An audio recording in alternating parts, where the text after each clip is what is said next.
Hi, rookies. I'm so glad that you came to see what my next video was all about. Well, today I'm getting out some playing cards. So you might have some playing cards at your house, and these playing cards are already sorted. They have some spades. These are spades. So this shape here is called a spade. And sometimes when you're using a shovel and it has a point at the end of the shovel, that shovel is called a spade. And these are, ooh, I bet you know this shape. That's right, it's a diamond. Or when you're in kindergarten, you call them rhombus. It's a rhombus. And we also have cards that have these. They look like clovers, but they're called clubs. So this is a club. And our last shape, those are hearts. There are hearts. So when you get your deck of cards, you can have a grown-up help you. There's also some other things in there besides these shapes.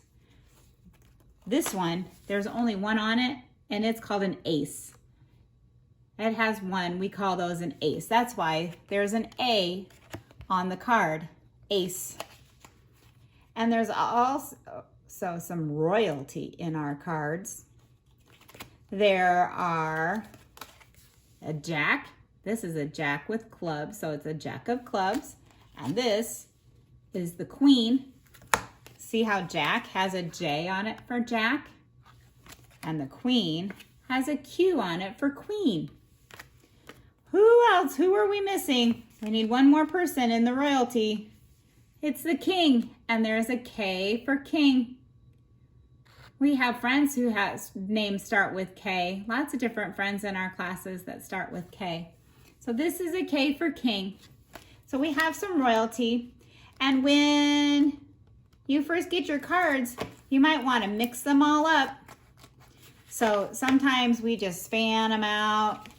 Or sometimes what you can do is have them upside down so you can't see what number it is, and you can make new piles with them. That way, when you put the piles all together, your cards are all mixed up. Because sometimes it's hard for us to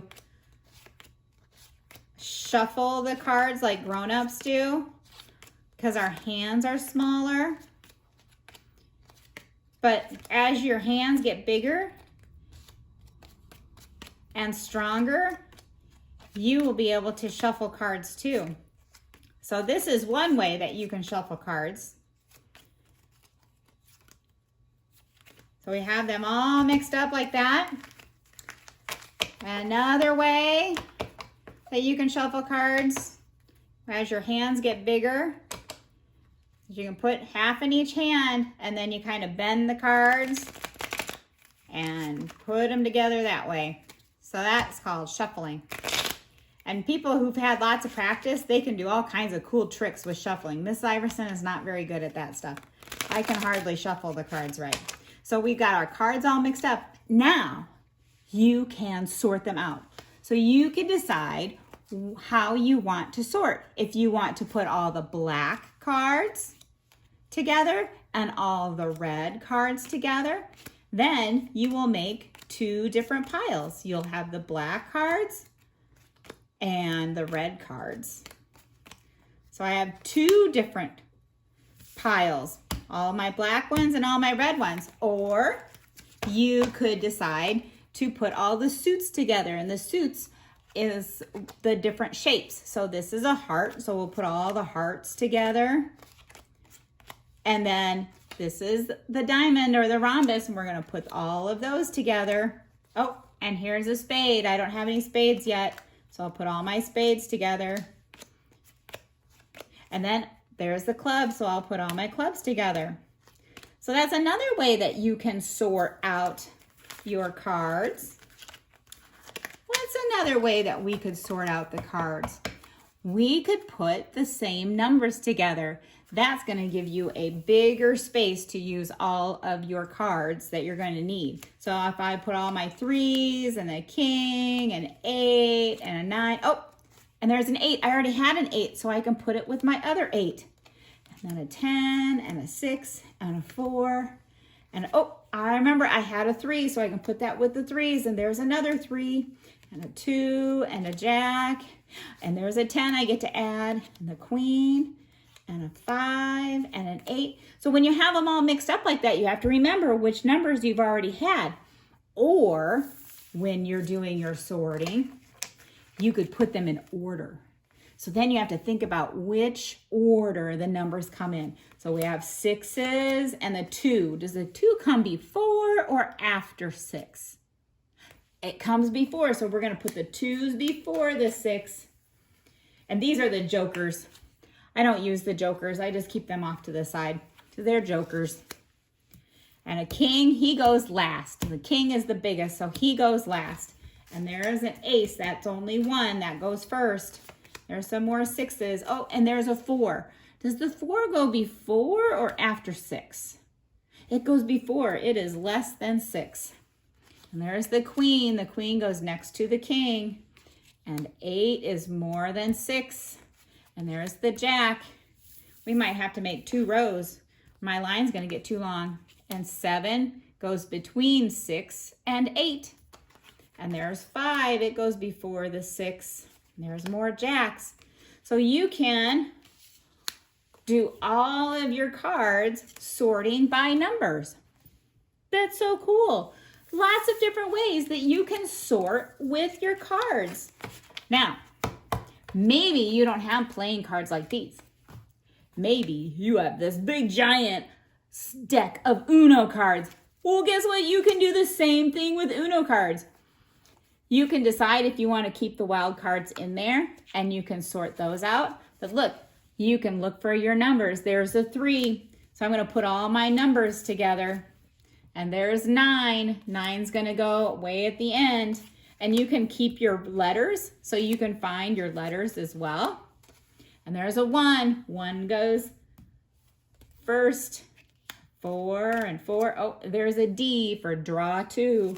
And an S for skip. And there's 6 that comes after 4. And there's that wild card.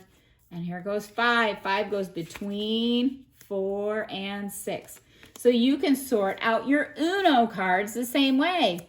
You can do it by number, or you could pick your colors and you can do your sorting through all of the colors. So you can put all the yellow ones together and all the blue ones together and the green and the red. And you can sort them out that way. And there's lots of different games that you can play besides just the Uno game that we know how to play, or that maybe we haven't learned how to play that yet. But you can use your Uno cards to play War. War is a fun game to play. And that one, you only need the number cards. So we take out all the letters and the wilds, and then each of you have half the deck. So you need 2 friends, 2 people. You and your sibling or you and your grown-up could play. And so one person has one deck and one person has the other. And then you're going to turn over your top card and you get to decide which number is the biggest.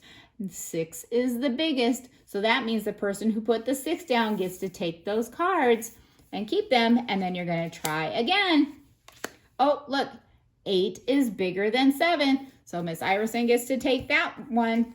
We're going to try again. Oh, 9 is more than 3, so they get to get it. But what if, oh, that's a letter card. That doesn't work. They get to have it.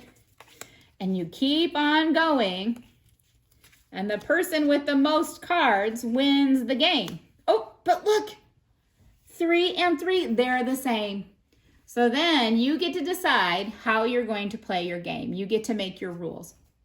The rule that Mrs. Iverson has used is that we put down 3 cards and then we put down, turn our next card over, and whoever has the biggest number at the end, I have 5 and they have 2. 5 is bigger, so then I get to have all of these cards.